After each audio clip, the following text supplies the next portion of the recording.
हाँ तुम मुझे यूं भुला न पाओगे।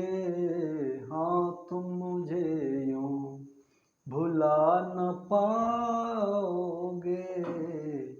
जब कभी भी सुनोगे गीत मेरे, संग संग तुम भी गुनगुनाओगे।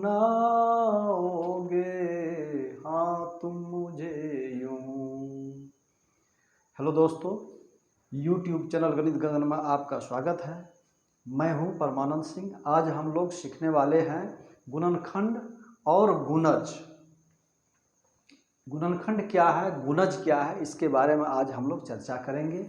और किसे कहते हैं गुणनखंड, किसे कहते हैं गुणज, इसके बारे में आज हम लोग विस्तार से चर्चा करेंगे। तो चलिए सबसे पहले हम लोग एक एग्जाम्पल लेते हैं। तो देख लीजिए, हम लोग का जो टॉपिक है वो है गुणनखंड। गुणनखंड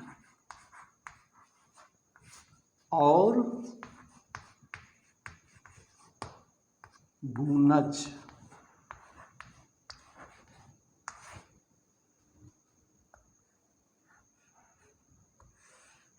गुणनखंड और गुणज। देखिए, हम लोग एक एग्जाम्पल से देखते हैं, ठीक है। एक उदाहरण से देखते हैं। मान लीजिए कि 2 गुने 3 है, इसके बराबर कितना होता है? 3 दूनी 6, ठीक है।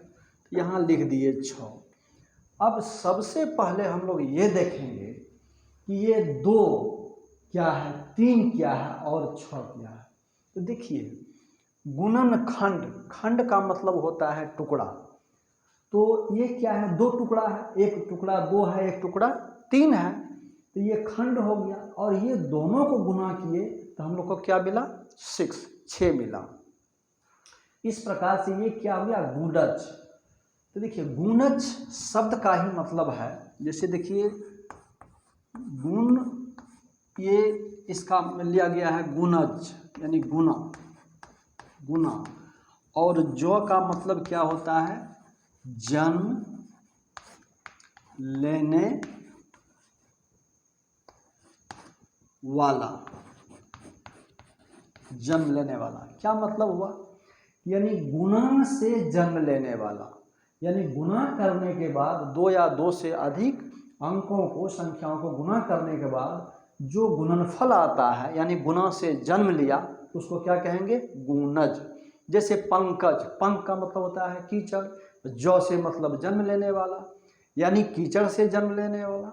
जलज, जल से जन्म लेने वाला। तो इसी तरह से गुणज यानी गुणा से जन्म लेने वाला। तो यानी 2 संख्याओं का गुणा किए तो हम लोग का क्या गुणनफल आया? 6 आया। तो इसको हम लोग क्या कहेंगे? गुणज। क्या कहेंगे इसको? तो देखिए, इसका नाम हो गया गुणज।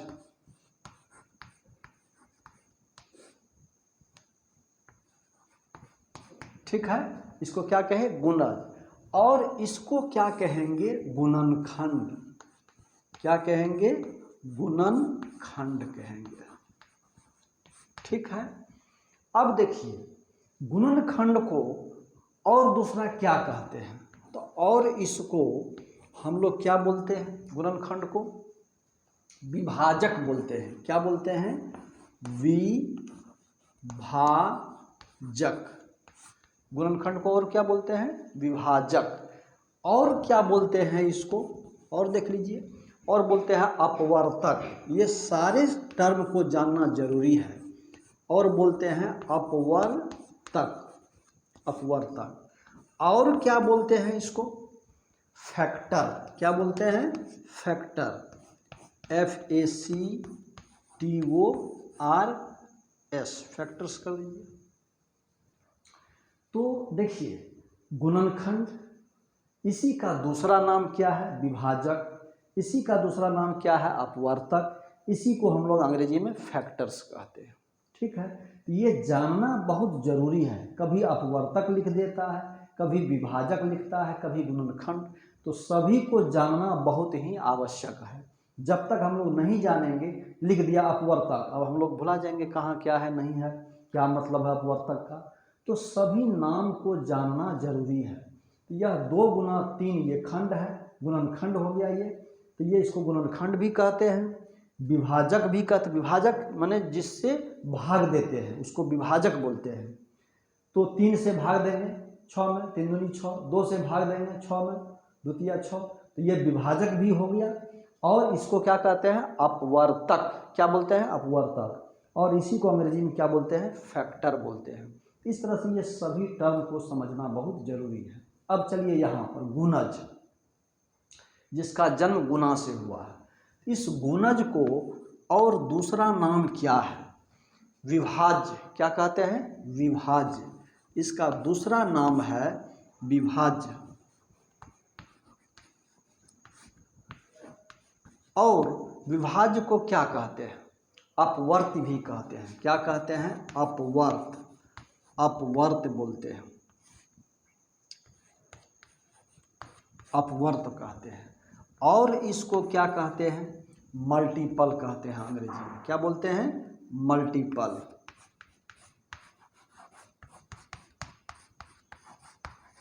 मल्टीपल बोलते हैं। तो इस तरह से जो गुणज है इसको विभाज्य भी बोलते हैं, इसको अपवर्त भी बोलते हैं, और इसी को हम लोग मल्टीपल बोलते हैं। तो ये सारे नाम हमको याद रखना चाहिए, जानना चाहिए, क्योंकि कहीं यूज कर देगा गुणज का, कहीं प्रयोग होगा विभाज्य का, कहीं होगा अपवर्त का, और कहीं मल्टीपल। तो मल्टीपल तो अंग्रेजी वर्ड है। चलिए, तो इस प्रकार से हम लोग को कुछ समझ में आया कि गुणनखंड क्या है और गुणज क्या है। इसकी अवधारणा हम लोग इस उदाहरण से स्पष्ट किए। तो ठीक है, अब चलिए मान लेते हैं कि दूसरा उदाहरण हम लोग देखते हैं।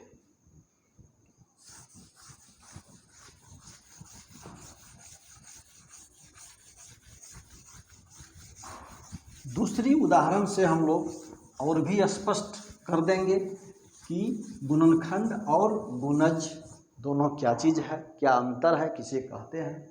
मान लीजिए कि 2 गुने 3 गुने 4 बराबर कितना होगा।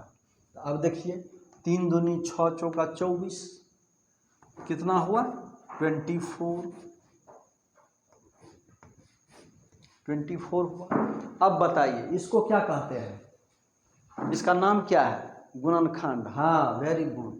ये सभी को क्या कहते हैं, गुणनखंड कहते हैं। क्या कहते हैं, गुणनखंड कहते हैं। ठीक, और इस गुणनखंड का दूसरा नाम क्या है, बताइए क्या नाम है, बताइए गुणनखंड का दूसरा नाम, विभाजक। हाँ, क्या है, विभाजक, विभाजक है। और विभाजक का भी दूसरा नाम क्या है, अपवर्तक। क्या हुआ, अपवर्तक, अपवर्तक, अपवर्तक हुआ।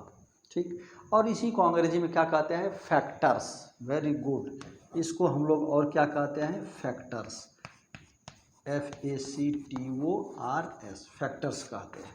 ठीक, अब ये 24 इसको क्या कहते हैं, बोलिए, अभी तुरंत सीखे हैं, गुणज, क्योंकि इसका जन्म किससे हुआ है, गुणा करने से। ये 3 संख्याओं का गुणा करने से इसका जन्म हुआ है, इसलिए इसको क्या कहेंगे, गुणज। हाँ, गुणज, इसको क्या कहते हैं, गुणज। और इस गुणज का दूसरा नाम क्या है, बोलिए, विभाज्य। क्या बोलते हैं, विभाज्य बोलते हैं, विभाज्य। ठीक, और इस विभाज्य को और क्या बोलते हैं, अपवर्त। क्या बोलते हैं, अपवर्त, अपवर्त बोलते हैं। ठीक, और इसी अपवर्त को अंग्रेजी में क्या कहते हैं, मल्टीपल, MULTIPLE, मल्टीपल बोलते हैं। तो इस तरह से हम लोग अब समझ गए कि गुणज क्या है, विभाज्य क्या है, अपवर्त क्या है, मल्टीपल क्या है। उसके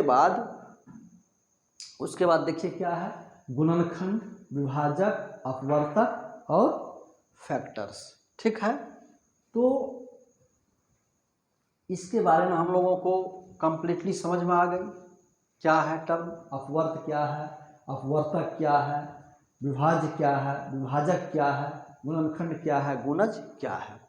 अब इसी के आधार पर गुणनखंड का शर्त हम लोग जानेंगे, कंडीशन जानेंगे, गुणनखंड का कंडीशन जानेंगे। किसको कहेंगे? गुणनखंड।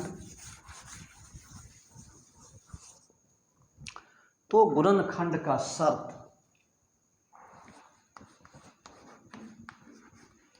गुणनखंड का शर्त क्या है? कंडीशन फॉर या कंडीशन ऑफ फैक्टर्स, क्या कहेंगे? Condition of factors. तो शर्त ये है कि अगर किसी संख्या से किसी पूर्ण संख्या में भाग देंगे, अगर शेषफल 0 हुआ तो जिससे भाग दे रहे हैं वह उसका गुणनखंड कहलाएगा। समझ में आया? नहीं। फिर देखिए थोड़ा सा कि अगर मान लेते हैं कि कोई संख्या है, 2 ले लिए और इस 2 से भाग दे रहे हैं, मान लेते हैं कि 4 में, ठीक है। तो 2 इकाई 2, 2 दूनी 4, 4 आया, ये प्लस है, ये प्लस है तो ये माइनस हो जाएगा। 4 में से 4 घटाएंगे 0 आया, तो ये शेष कितना आ गया? बोलिए, शेषफल कितना हुआ? 0 हो गया। तो जैसे ही शेषफल 0 हुआ, इसका मतलब हुआ कि 2 जो है ये 4 का क्या है? गुणनखंड है। 2 4 का गुणनखंड है, क्योंकि शेषफल क्या आया? 0 आ गया, शेषफल 0 आ गया। अगर हमको कहे कि 2 से भाग दीजिए 5 में, किस में भाग देना है? 5 में। अब देखिए 2 दूनी 4, 5 में से ये प्लस है, ये प्लस है, माइनस हो जाएगा। तो 5 में से 4 घटेंगे तो कितना बचेगा? बोलिए 1। हाँ 1। अब देखिए शेष फल हमारा 0 नहीं हुआ, कितना आया? 1 आ गया। जब शेष फल 1 बच गया है या और कोई भी संख्या बचेगा 0 के अलावा, 0 के अलावा, तो हम लोग कहेंगे कि यह 2 जो है 5 का गुणनखंड नहीं है, क्योंकि इसमें शेष 0 नहीं हुआ। क्या बच गया? 1 हो गया शेष। तो जैसे शेषफल 1 आया, इसका मतलब हुआ कि 2 5 का गुणनखंड नहीं है, 2 5 का अपवर्तक नहीं है, 2 5 का फैक्टर नहीं है। बात समझ गए? तो यही शर्त है कि अगर कोई संख्या पूर्ण संख्या किसी अन्य पूर्ण संख्या से विभाज्य हो, यानी कि उसका शेषफल 0 बचे, तो कहेंगे कि वह संख्या जिसमें भाग दिए उसका क्या है? गुणनखंड है। यही शर्त है इसका, ठीक है। चलिए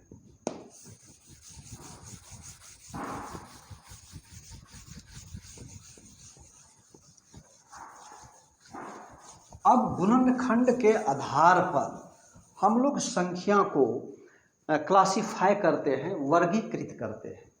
किसके आधार पर? गुणनखंड के आधार पर हम लोग संख्या को वर्गीकृत करते हैं, क्लासिफाई करते हैं on the basis of factors. तो जैसे देखिए, अब इसमें एक संख्या आता है जिसको हम लोग कहते हैं अभाज्य संख्या। क्या बोलते हैं? अभाज्य संख्या। पहला तो अभाज्य संख्या,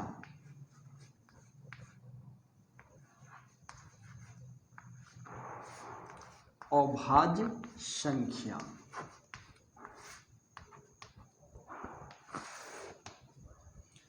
अभाज्य संख्या किसको कहेंगे? क्या है? अब देखिए, अभाज्य संख्या कहेंगे उस संख्या को जिसका अपवर्तक, जिसका गुणनखंड, जिसका विभाजक केवल 2 हो। केवल क्या हो? 2, मानी 2 संख्या हो। जैसे मान के एक उदाहरण लीजिए कि मान लेते हैं कि 2 एक संख्या है, तो 2 का विभाजक कौन कौन होगा, या 2 का अपवर्तक कौन कौन होगा, या 2 का गुणनखंड कौन कौन होगा? तो 1 होगा, क्योंकि 1 से 2 में पूरा पूरी भाग लग सकता है। हाँ बोलिए। हाँ। और उसके बाद दूसरा क्या होगा? बोलिए। और किससे भाग लगेगा? तो 2 से भाग लगेगा। तो ये इसका मतलब हुआ कि ये 2 संख्या है और इसका 2 गुणनखंड हुआ, 2 अपवर्तक हुआ। ठीक है। अब लीजिए तीसरा 3। 3 का क्या क्या होगा गुणनखंड बताइए? 1 एकदम निश्चित होगा, और क्या होगा? 3 होगा, तो 2 हुआ। इसका गुणनखंड कितना हुआ? 2। 1 और 2, 1 और 3, तो 2 संख्या गुणनखंड होगा। मान लेते हैं लीजिए 4। अब देखिए 4 में 1 से भाग लगेगा, बिल्कुल 1 लिखेंगे। और क्या चीज़ से भाग लगेगा? 2 से। 2 दूनी 4, तो 2 से भाग लगेगा। और क्या चीज़ से भाग लगेगा? पूरा 4 से भाग लगेगा। अब देखिए अंतर क्या हुआ? इस 2 का 2 ही गुणनखंड है, 2 ही अपवर्तक है। ठीक है, 2 ही विभाजक है। एक ही वर्ड है, अपवर्तक बोलते हैं, विभाजक बोलते हैं, या गुणनखंड बोलते हैं।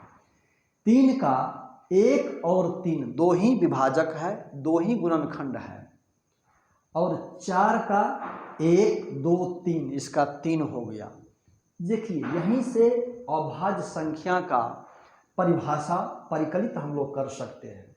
तो वैसा संख्या, ध्यान दीजिए, वैसा संख्या जिसका अपवर्तक, वैसा संख्या जिसका विभाजक, वैसा संख्या जिसका गुणनखंड केवल 2 संख्या होगा, केवल और केवल 2 ही संख्या होगा, तो ऐसी संख्या को क्या कहेंगे? अभाज्य संख्या कहेंगे। बोलिए, अभाज्य संख्या कहेंगे। अभाज्य संख्या, ये अभाज्य संख्या कौन हुआ? 2 और 3। बात समझ गए? लेकिन ये 4 क्या हुआ? अब देखिए किसके आधार बांट रहे हैं हम लोग? अभाज्य संख्या गुणनखंड के आधार पर। ठीक है ना? तो 2 और 3 कैसा संख्या हो गया? अभाज्य संख्या हो गया। या कोई भी पूर्ण संख्या है जिसका अपवर्तक, जिसका विभाजक, जिसका गुणनखंड केवल 2 संख्या होगा। एक तो 1 होगा, दूसरा खुद स्वयं संख्या होगा। एक होगा, पहला 1 होगा, दूसरा जो संख्या है वो स्वयं होगा। तो उसी को हम लोग, उस संख्या को क्या कहेंगे हम लोग? ये कैसा संख्या है? अभाज्य संख्या है। कैसा है? अभाज्य संख्या है। चलिए, तो ये कंडीशन हुआ। अब ये 4 क्या हुआ भैया? इसके बारे में देखिए। तो कहता है कि वैसा संख्या जिसका अपवर्तक, वैसा संख्या जिसका विभाजक, वैसा संख्या जिसका गुणनखंड 2 से अधिक हो, 2 से अधिक हो, उसको क्या कहेंगे? भाज्य संख्या कहेंगे। वेरी गुड, क्या कहेंगे? भाज्य संख्या कहेंगे। तो यहाँ से 2 तरह का, ये 3 एग्जाम्पल से हम लोग का भाज्य संख्या और अभाज्य संख्या का परिभाषा मिला हम लोगों को। ठीक है, तो वैसी संख्या जिसका गुणनखंड 2 से अधिक हो उसको हम लोग भाज्य संख्या कहेंगे, और वैसी संख्या जिसका गुणनखंड, जिसका अपवर्तक केवल और केवल 2 संख्या हो, 1 और संख्या खुद स्वयं, इसको हम लोग क्या कहेंगे? अभाज्य संख्या कहेंगे। अब इसको हम लोग परिभाषा लिख लेते हैं। ठीक है, समझ में आ गया? चलिए अब देखिए हम लोग, तो अभाज्य संख्या का हम लोग परिभाषा लिख सकते हैं। क्या लिखेंगे? वह संख्या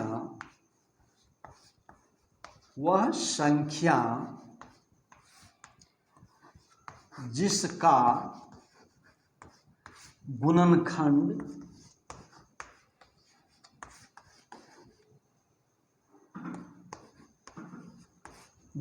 गुणनखंड एक तथा स्वयं संख्या हो, उसे अभाज्य संख्या कहते हैं। जैसे में क्या क्या सब आया बाबू? जैसे में देखिए 2, 3, 5, 7, 11, 13 इत्यादि।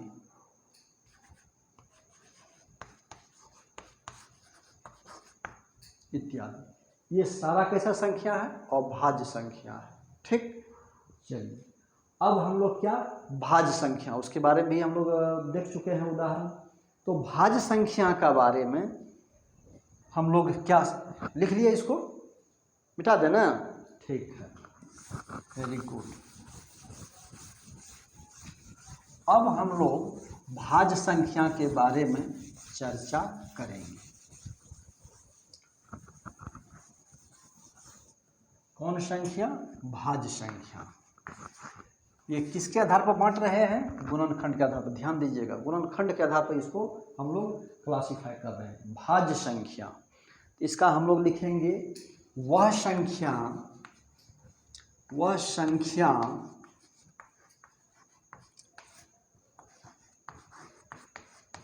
जिसका 3 या तो 3 नहीं, जिसका गुणनखंड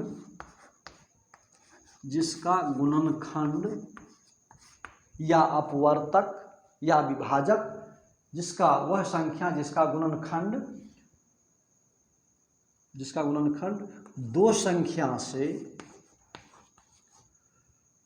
दो संख्या से अधिक हो।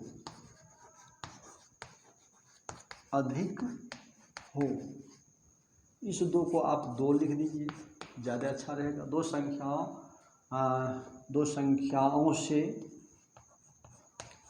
संख्याओं से अधिक हो, उसे भाज्य संख्या कहते हैं। जैसे क्या होगा बोलिए? जैसे 4 होगा, 6 होगा, 8 होगा, 9 होगा, 10 होगा इत्यादि।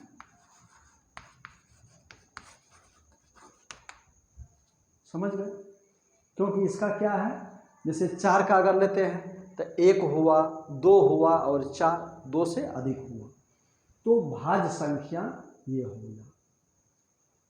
अब यहाँ पर कुछ सवाल हम लोग को परीक्षा में आता है, उस सवाल की चर्चा हम लोग करते हैं। मिटा दें इसको, लिख लिए? चलिए ठीक, बहुत अच्छा। अब जो है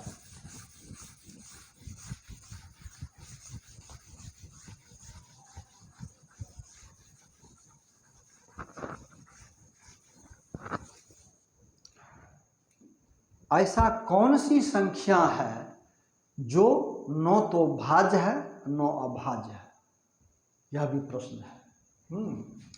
तो स्टार देकर लिख लीजिए, ऐसी कौन सी संख्या है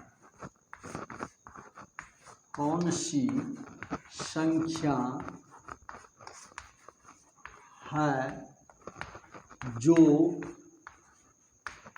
न तो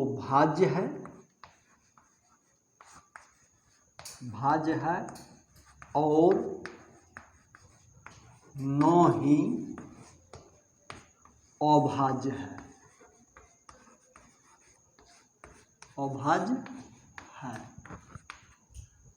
तो क्या इसका उत्तर होगा? आंसर बोलिए।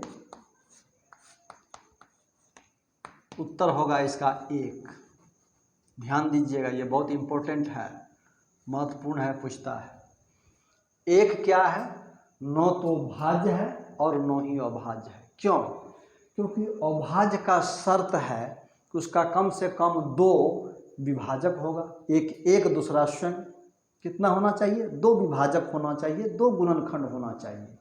लेकिन एक का क्या है? एक ही है, इसलिए यह अभाज्य भी नहीं है, नहीं, और भाज्य भी नहीं है।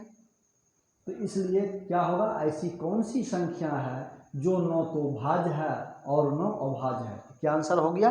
1 हमारा हो गया। ठीक, चलिए एक क्वेश्चन और है, ऐसा कौन सा सम संख्या है जो अभाज्य है? क्या आंसर होगा? 2। हाँ, सही बात है। ऐसा कौन सी संख्या है जो सम संख्या है लेकिन अभाज्य है? तो 2। क्यों 2 है?